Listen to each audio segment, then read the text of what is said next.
কাছে ধন্যবাদ করছি। উনি যেন আমাদেরকে, ওনার কাছে অনুরোধ করব যেন উনি যেন আমাদেরকে দৃষ্টি আকর্ষণ করেন।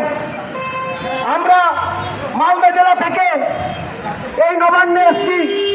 শুধু মালদা জেলা নয়, শুধু হুগলি জেলা নয়, শুধু হাওড়া জেলা নয়, তথা পুরো বাংলার যে যত সমস্ত জেলা রয়েছে, সমস্ত জেলার ভিপিডিসি কর্মীরা অর্থাৎ ভিসিটিরা এই মঞ্চে আমরা ধর্নায় বসেছি।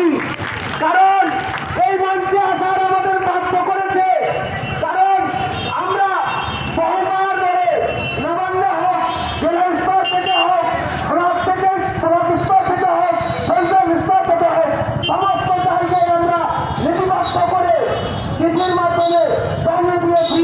কিন্তু ওনারা আমরা তো ওনাদের কাছ থেকে কোনো আওয়াজ পাইনি। তার জন্য আমরা এই ধর্ণা করতে, এই নবান্নে আসতে পুরো বাংলাব্যাপী বাধ্য